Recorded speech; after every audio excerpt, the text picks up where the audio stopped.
नमस्कार, मैं हूं हिना मेहता और आप देख रहे हैं आज की महत्वपूर्ण खबरें फटाफट अंदाज में। चलिए आगे बढ़ते हैं, नजर डालते हैं सुर्खियों पर। जाति जनगणना पर राहुल खड़गे की पीएम मोदी को चिट्ठी। जाति जनगणना को लेकर कांग्रेस ने केंद्र सरकार से सवालों में बदलाव की मांग की है। कांग्रेस अध्यक्ष मल्लिकार्जुन खड़गे और नेता प्रतिपक्ष राहुल गांधी ने प्रधानमंत्री नरेंद्र मोदी को पत्र लिखकर कहा है कि जनगणना में जातियों के नाम दर्ज करने की मौजूदा प्रक्रिया सही तस्वीर सामने नहीं लाएगी। उनका कहना है कि सवालों में पिछड़ा वर्ग शब्द शामिल नहीं है, जिससे कि ओबीसी आबादी का सही आंकड़ा प्रभावित हो सकता है। कांग्रेस ने सुझाव दिया है कि बिहार और तेलंगाना की तरह पहले से तय जाति सूची या ड्रॉप डाउन विकल्प दिए जाए, ताकि एक ही जाति अलग अलग नामों से दर्ज न हो। कांग्रेस का कहना है कि सही डेटा ही भविष्य की योजनाओं और आरक्षण जैसी नीतियों की मजबूत नींव बनेगा। जम्मू कश्मीर में आतंकियों के नेटवर्क पर बड़ा एक्शन। जम्मू कश्मीर में सुरक्षा बलों ने आतंकियों के नेटवर्क पर बड़ी कार्रवाई की। शोपियां जिले में चेकिंग अभियान के दौरान 6 संदिग्ध आतंकियों को गिरफ्तार किया गया। उनके पास से 2 हैंड ग्रेनेड और हिजबुल मुजाहिदीन के पोस्टर बरामद हुए हैं। वहीं पुलवामा में भी 2 आतंकी सहयोगियों को पकड़ा गया है, जिनके कब्जे से पिस्तौल, कारतूस और ग्रेनेड मिले हैं। इससे पहले सोपोर इलाके में खाली मकान से AK-47 राइफल, IED और बड़ी मात्रा में हथियार बरामद किए गए। अब सुरक्षा एजेंसियां इन गिरफ्तारियों के जरिए पूरे आतंकी नेटवर्क और हथियारों के स्रोत की जांच कर रही है। महाराष्ट्र खाई हादसे में नया खुलासा। महाराष्ट्र के चर्चित खाई हादसे में अब नया मोड़ सामने आया। जिस घटना को पहले आईफोन की मांग से जोड़कर देखा जा रहा था, उसे परिवार ने पूरी तरह से अफवाह बताया है।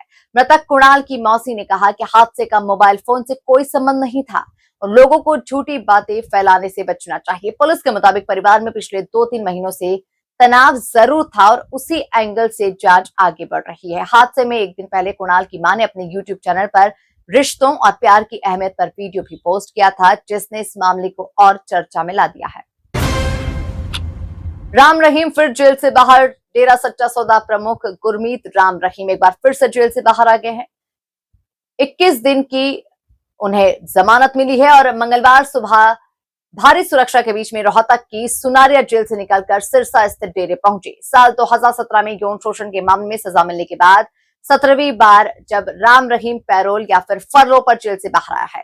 उनके बार बार बाहर आने को लेकर एक बार फिर से सवाल उठ रहे हैं। वहीं पत्रकार रामचंद्र छत्रपति के बेटे अंशुल छत्रपति ने कहा कि लगातार राहत मिलना न्याय व्यवस्था पर गंभीर सवाल खड़े करता है। रक्षाबंधन विज्ञापन पर कंगना कृति विवाद। रक्षाबंधन से पहले एक ज्वेलरी ब्रांड का विज्ञापन सोशल मीडिया पर विवाद का कारण बन चुका है। विज्ञापन में अभिनेत्री कृति सैनन के इंडो वेस्टर्न लुक को लेकर लोगों ने सवाल उठाए।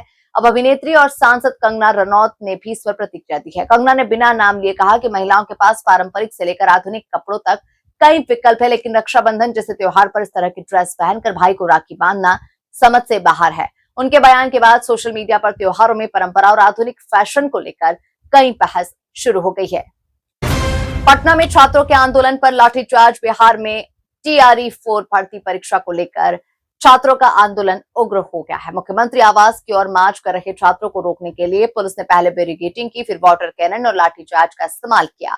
इस दौरान छात्रों और पुलिस के बीच में झड़प भी हुई, जिसमें कई पुलिसकर्मी और छात्र घायल हुए हैं। प्रदर्शनकारी PT मैन परीक्षा खत्म करने, नेगेटिव मार्किंग हटाने और 100% डोमिसाइल लागू करने की मांग कर रहे हैं। फिलहाल घटना में हालात तनावपूर्ण बताए गए हैं। पटना में हालात को लेकर आंदोलन जारी है बताया गया है।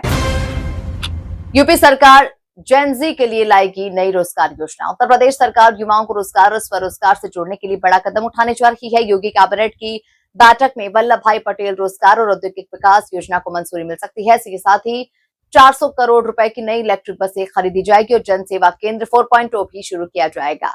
इन केंद्रों के जरिए आय, जाति निवास जैसे जरूरी प्रमाण पत्र और जरूरी सरकारी सेवाएं डिजिटल तरीके से उपलब्ध कराई जाएंगी। सरकार का दावा है कि इन योजनाओं से प्रदेश के करोड़ों युवाओं को नए अवसर मिलेंगे। इलाहाबाद हाईकोर्ट का हिजाब पर बड़ा फैसला।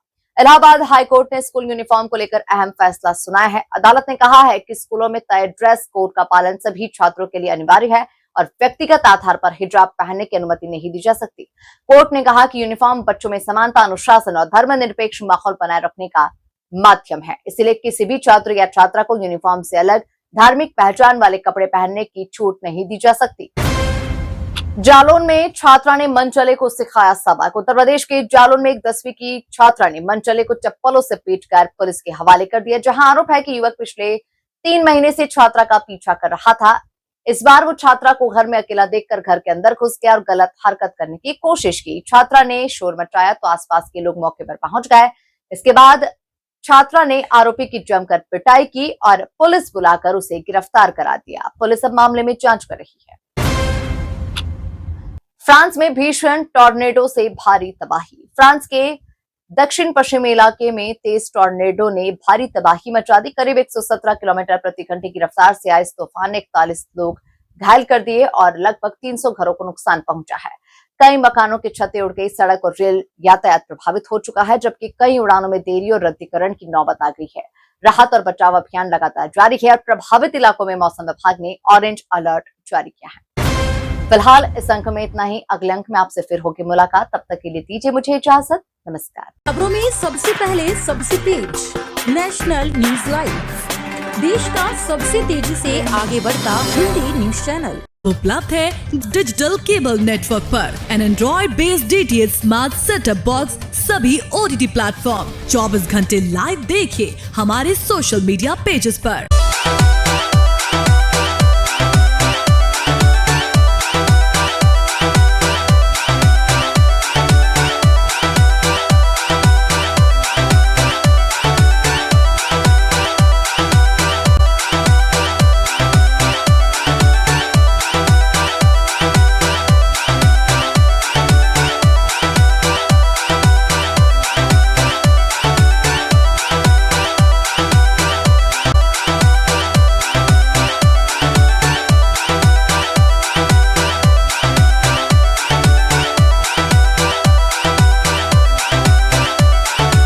जानकारी के लिए विजिट करें www.nationalnews.live पर।